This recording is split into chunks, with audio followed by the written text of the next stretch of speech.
The UK Financial Intelligence Unit has a national remit to analyse information on economic crime received through suspicious activity reports. This is the Financial Intelligence Podcast, brought to you by the UK FIU. Hello, and welcome back to part 2 of our illegal wildlife trade episode. In part 1, Investigative Support Officer Ian Guilford from the NWCU and Deputy Director of Intelligence Barry McKillop from the Canadian FIU FinTrack discussed illegal wildlife activity that is prevalent in the UK and Canada and the impact that it is having both economically and environmentally. In this episode, we will pick up looking at predicate crimes associated with the trade, key indicators for reporters, and the importance and value of international cooperation in tackling this global crime. Now, one thing that we've seen in past case studies is the quick movement of funds after receipt between accounts.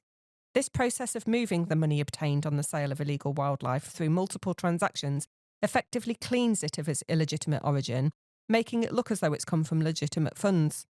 As well as illicit monetary transactions, which predicate crimes are commonly seen alongside the illegal wildlife trade? A lot of it is because it's through organized crime, whether it's Asian organized crime or other types of organized crime. Organized crime groups tend not to become specialists in one area.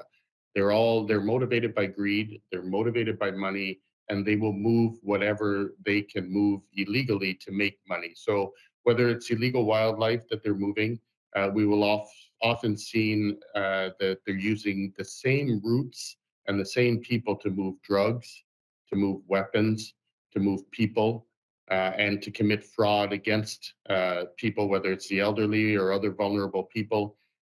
Organized crime is not a specialist group. They will go after anything that they can make money with. And that's unfortunately what we're seeing in Canada as well. The same groups moving illegal firearms, for example, between Canada and the US, will also facilitate the movement of illegal wildlife. They will also facilitate the movement of humans. And it really is, whether it's the drugs, whether it's anything, I think what I see with illegal wildlife trade is because it's done more openly, because right now I think that the organized crime groups see illegal wildlife trade as something that's relatively low risk, high reward. And they tend to do it more openly. They'll do it on open platforms where they'll be selling illegal wildlife because people don't know that it's illegal, for example, which I think is perhaps a way in. If you follow the money on the illegal wildlife trade, it is a way in, I believe, to the organized crime groups to disrupt their other activities as well. So I think just having our reporting entities being able to flag these transactions may be one additional way for law enforcement to get after the organized crime groups, whether it's in Canada or, as we know, these organized crime groups tend to be transnational and international in scope. So it is very important, I believe, that we go after the illegal wildlife trade, if for no other reason than to disrupt the other activities that the organized crime groups are undertaking on a daily basis. And is that the same for the UK, Ian? Are we seeing the cross-criminality of the organised crime groups, or are they specialist operations? No, as Barry says, you're definitely seeing the crossovers. There's no doubt about it. It's run by organised crime groups, and organised crime groups will look at something which will make money, whether it be through drugs, whether it be people trafficking, whatever it is. And as Barry said, wildlife crime, international wildlife trade, is high return, low risk. It is. It's not something which a lot of the enforcement authorities historically have actually been picking up on and targeting. So you're much more likely when coming through an airport to be picked up with a cache of drugs or whatever in your luggage as you are to have a concealed wildlife consignment in there. I can give you an example, or two examples of how the connections are there. The eel trade, the glass eel trade of running glass eels out to Asia, is run very, very similar to exactly as drugs smuggling is concerned, in the fact you're using paid mules. So paid mules are coming over from China. They're paid to come over to mainland Europe for on a holiday. They're then supplied with a suitcase, ordinary tourist suitcase, and that suitcase will be packed full of live glass eels. They'll be put into plastic bags, filled with water, aerated and put in with a frozen water bottle to keep the temperature down. And then they're paid then to put them onto commercial flights and take them back to, probably not directly to China, but Vietnam, Korea, various locations. Hong Kong used to be a popular route going out. So there you can see it's exactly the same method as used by the drug smugglers. The other example that really raised it to myself was we had a conviction a good few years ago now of a gentleman who was basically smuggling glass eels out to China via the countries that I mentioned. The investigation, when we looked at the investigation and the records that he kept, obviously we look at people's phones these days, we look at downloads, and we were seeing that he was a commodity dealer. We were seeing things like, this could be legal, it could be illegal, but we were saying, he had a text come through, I got 500 cars in Namibia, can you shift them for me? I got gold bars coming out of South Africa, can you find a buyer for me? So he was a commodity dealer, and he found that he could make some very good money out of the smuggling of glass eels with a very low risk, and it was about 4 years worth. And he eventually made £53 million worth out of just smuggling the glass eels. In addition to that, the worrying thing was one of the conversations, and I won't go into who was involved in the conversation, but it went along the lines of, I've got a load of wood to move out of West Africa. Can you find me a boat? Yes, I can find you a boat. Yes, but what about the port? Will I get any issues in the port? Oh, don't worry about that. I own the port. And all of a sudden, you can suddenly see the scale of what wildlife crime is. And that's what we try and get across to enforcement bodies. It's very much historically, it's the green grass poaching sort of scenario. Oh, that's wildlife crime, a couple of egg thefts. No, this is organized crime on a major scale and major financial profits to be made by the criminals. So it will run alongside other crime because those are the people that are dealing with it. That's huge.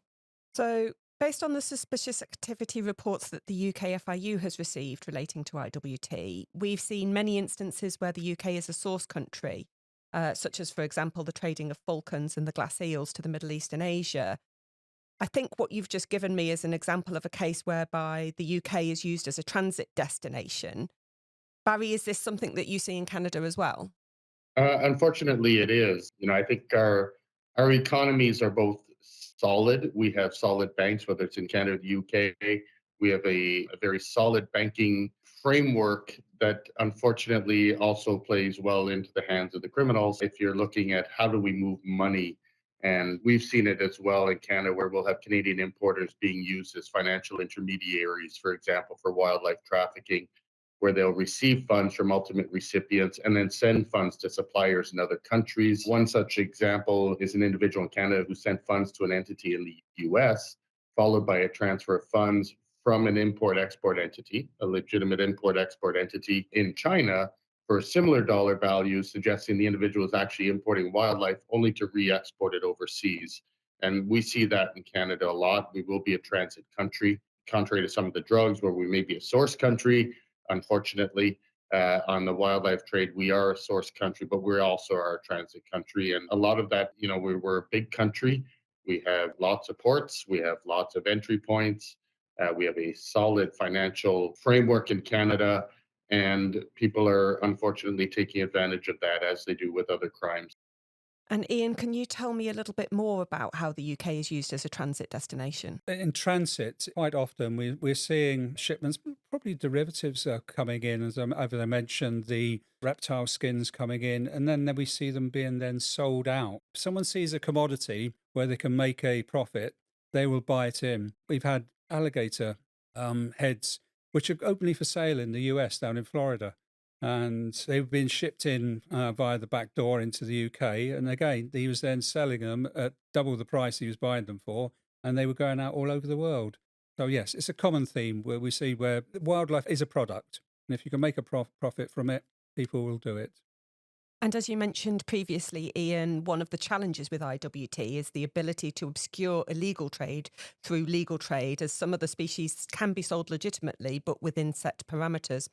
What are some of the key indicators and red flags that reporters should be looking out for in spotting potential IWT-related suspicious activity and transaction reports, Barry?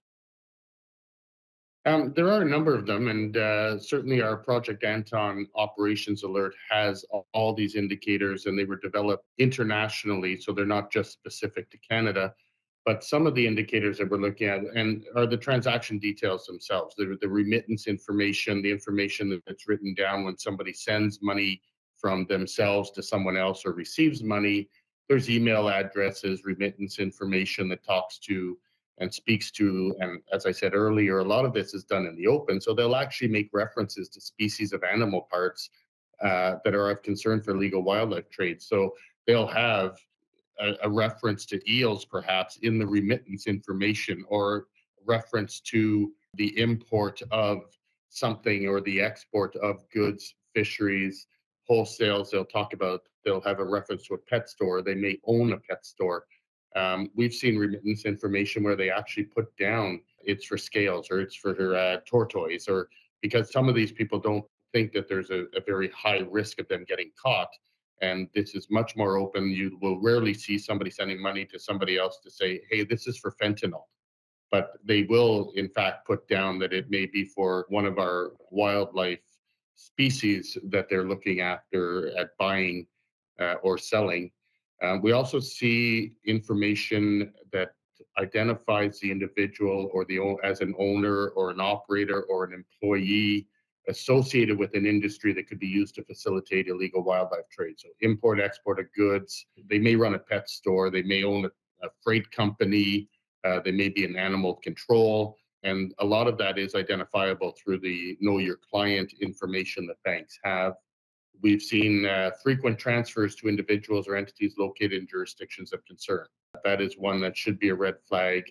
If you see many individuals sending transfers or many transfers to places like China, Hong Kong, Sub-Saharan Africa, and they're living in Canada, the UK, you should be questioning why they're doing this. These are red flags. We've seen payments received from individuals or entities involved in animal related businesses, aquariums, and as Ian mentioned, the crossover and the blurring sometimes between the illegal and illegal, where you see an aquarium or a zoo or a legitimate pet store, but what they're purchasing is inconsistent with their profile, or the amount that they're purchasing is inconsistent with the profile or what you would expect of a pet store. These are all transactions that are visible in financial institutions. And the Ops Alert, what we try to do is provide indicators that are actionable enough that the reporting entities can actually create algorithms based on these to flag and assist them in their transaction monitoring. I know that banks will see millions upon millions of transactions daily. It's really important that the algorithms be set up appropriately so that they can identify and have use technology to flag these transactions as they go through, so that you can then have a human look at this and make a determination on whether or not to submit an STR or an SAR to the financial intelligence unit. So the transaction monitoring indicators are specific to the illegal wildlife trade, which is good. And I'm really happy that we were able to identify those and make them a little more specific so they're not linked to just general crime. And these are really the indicators that the financial institutions around the world can use to help flag these transactions and proactively, to a certain extent, identify those people that perhaps law enforcement are not yet aware of, who are committing these heinous crimes, whether it's illegal wildlife or other crimes that they're committing. It is really the goal of the operational alerts and the development of these indicators. And we will update these indicators. Probably we try to do it every 18 months, but with an international PPP such as Project Anton, we've actually been adding different indicators and different words that people are using to describe eels, for example, in many, many different languages in our FIU toolkit that is shared internationally as well. So we've seen some success, and we're hoping for a lot more based on the use of these indicators around the world. Thank you. And Ian? I think I can virtually repeat what has just been said. Keywording words are very important in trying to pick this trade up. But like everything, it doesn't take long for the criminal to know that we're onto that keyword and the word changes. Just for example, it's not really in relation to this, but eBay used to have a ban on ivory sales. So if you put the word ivory in, it would be taken down. It then moved from ivory, it moved to cowbone. Then it moved to bone or faux ivory, and you could see the trends as eBay took it down. The wording would change, and that'd be exactly the same. But key wording is, in relation to this, very important. I think from our perspective as a law enforcement agency, it's acknowledging that traditional policing methods don't work.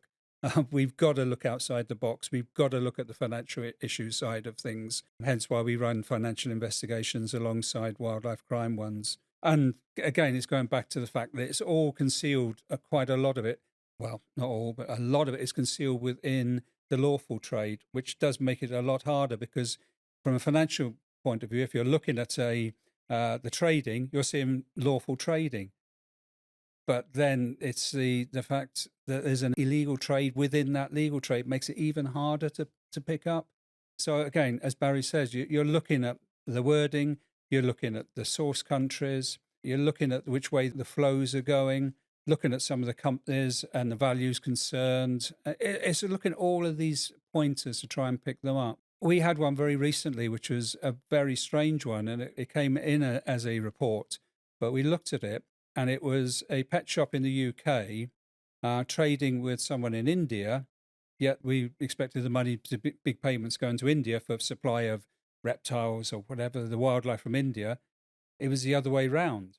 It was going from India to the UK, and when queried, it was backed up with a really strange one of one single species going for a price which was nowhere near what that trade price was. It was hundreds of thousands over. It was a stupid price. And also, it was for a shipment of crickets. But it was such a high price that virtually you could have filled a warehouse with the amount of crickets for that price. So straight away, the alarm bells went off. So that was just one good example of looking at that and thinking, oh, that doesn't work out. It's very difficult for the financial side of it, because if you're in the wildlife trade or in the wildlife crime business, you know what these are. It's very difficult to the financial side to pick it up, but it's just looking for those key pointers, really. Last year, both the UK and Canada were among a number of international financial intelligence units who signed the Statement of Principles for a multilateral approach to combating illegal wildlife trade at a summit convened by United for Wildlife, which was created by Prince William and the Royal Foundation. What are your thoughts on why international collaboration is key to the fight against IWT, Ian? From our perspective, it's like any approach to wildlife crime. From enforcement, you can't do it on your own. The whole approach to dealing and combating the illegal wildlife trade is a partnership approach. And this is just another example of how this is being taken forward. Historically, again, I joined the police force a long time ago, and police forces were very insular and didn't like working with outside agencies. Thankfully, that has changed now, and we've got to work together towards it. And the signing of this agreement is a big step forward in helping us deal with that. Thank you. And Barry?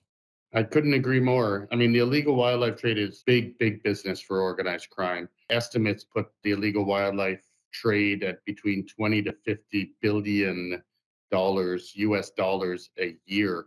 That puts it as the fourth largest generator of funds for organized crime, just right behind human trafficking. It is a significant issue, and it is global in nature. As Ian said, you can't do it on your own within a country. A country can't do it alone without working with other countries. It's a global phenomenon, it's a global issue. And if it's a global crime, it requires a global response.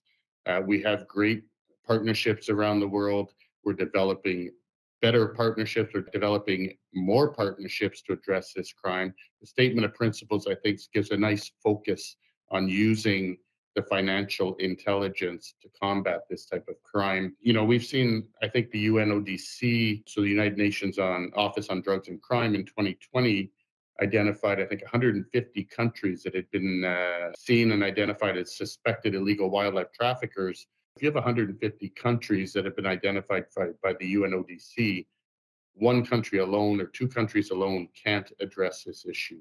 We need a global response to this issue if we want to eventually eradicate this, but actually be able to keep some biodiversity in our world so that our grandchildren's grandchildren can actually see some of these species. We really need to work together. And I think between things like the Project Anton, public-private partnerships, the Statement of Principles, these are all coming together, I think, to assist us globally in addressing this type of crime. And that concludes our discussion for the day. Many thanks to Ian and Barry for joining us and shedding light on this crucial subject. FINTRAC's operational alert on laundering the proceeds of crime from illegal wildlife trade can be found linked in this episode's description. And thank you, the audience, for tuning in and listening. We hope that you found this episode insightful and informative. And don't forget to follow us on the UKFIU's LinkedIn and X pages for up-to-date news and product releases. Until next time, goodbye.